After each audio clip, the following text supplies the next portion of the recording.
क्या कोई बंदर सच में पूरा समुद्र पार कर सकता है? अपने आप को भारत के दक्षिणी किनारे पर सोचो, जहां से श्रीलंका तक फैला हुआ विशाल समुद्र दिखता है, 120 किलोमीटर से भी ज्यादा दूर। पुरानी कहानियां कहती हैं कि हनुमान, शक्तिशाली वानर देवता, ने यह असंभव छलांग एक ही बार में लगाई थी। लाखों लोगों के लिए यह आस्था और दिव्य शक्ति का प्रमाण है। दूसरों के लिए यह विज्ञान और तर्क को चुनौती देता है। यह कहानी विश्वास और सबूत के चौराहे पर खड़ी है, जो हमें पूछने पर मजबूर करती है, क्या यह सिर्फ एक मिथक है या इसमें कुछ और भी है? जैसे जैसे हम हनुमान की छलांग की पड़ताल करेंगे, हम कहानी की असली गहराई जानने के लिए प्राचीन ग्रंथों, वैज्ञानिक विचारों और एक्सपर्ट की राय में उतरेंगे। हमारे साथ जुड़े जब हम प्राचीन भारत के तटों से मानव कल्पना के दिल तक का सफर तय करेंगे। वाल्मीकि रामायण हनुमान की छलांग का एक साफ साफ हिसाब देती है, जो एक संकट के समय हुई थी। सीता, राम की पत्नी, लंका में बंदी है। वानर सेना समुद्र के किनारे फंसी हुई निराश हो जाती है। जब तक हनुमान को अपनी दिव्य शक्तियां याद नहीं आती, वह महेंद्रगिरी पर्वत पर चढ़ते हैं, विशाल आकार लेते हैं और एक दहाड़ के साथ समुद्र पार कर जाते हैं। रास्ते में उन्हें कई परीक्षाओं का सामना करना पड़ता है। मैनक पर्वत उन्हें आराम करने का प्रस्ताव देता है। सुरस्सा राक्षसी उन्हें निगलने की कोशिश करती है और लंकिनी, लंका की रखवाली करने वाली, उन्हें रोकने की कोशिश करती है। हनुमान हर चुनौती को अपनी बुद्धि और शक्ति से पार करते हैं और आखिर में सीता की तलाश शुरू करने के लिए लंका पहुंचते हैं। धर्म ग्रंथ इस यात्रा को सिर्फ एक शारीरिक कर्तव्य से ज्यादा बताते हैं। यह भक्ति, बुद्धि और लगन की परीक्षा है। हनुमान की छलांग आस्था का प्रतीक बन जाती है, जो सभी बाधाओं को पार कर जाती है। अटूट मकसद के साथ वह दिखाते हैं कि कुछ भी असंभव नहीं है। विज्ञान हमें बताता है कि कोई भी प्राइमेट 120 किलोमीटर की छलांग नहीं लगा सकता। बायोलॉजी और फिजिक्स इसे असंभव बनाते हैं। फिर भी जियोलॉजी एक ट्विस्ट देती है।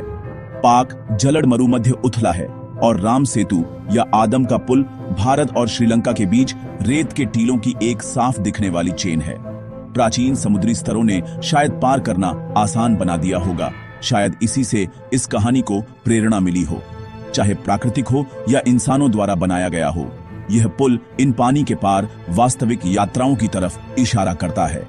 शाब्दिक अर्थ से परे हनुमान की छलांग एक शक्तिशाली रूपक है।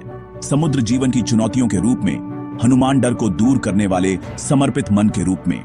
यह कहानी सिखाती है कि आस्था और फोकस से हम अपनी सीमाओं को पार कर सकते हैं। यह शारीरिक और आध्यात्मिक दोनों तरह के पार करने की कहानी है।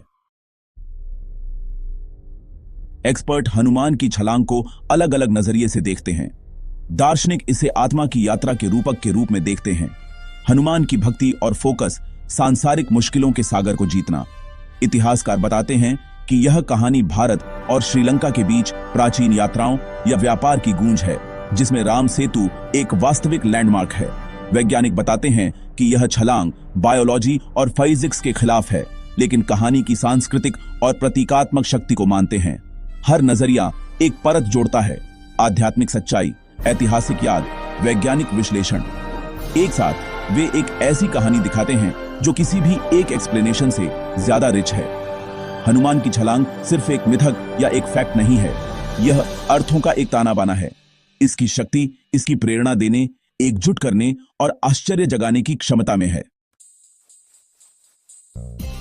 हनुमान की छलांग आस्था और तर्क के चौराहे पर खड़ी है। कुछ के लिए यह एक शाब्दिक चमत्कार है, दैवीय शक्ति और भक्ति का प्रमाण। दूसरों के लिए यह इतिहास, भूगोल और कल्पना से बनी एक मिथक है।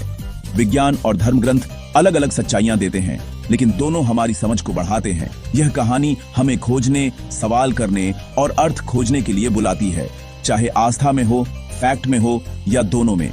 आखिर में हनुमान की छलांग हमसे पूछती है, आपको क्या लगता है कि क्या संभव है?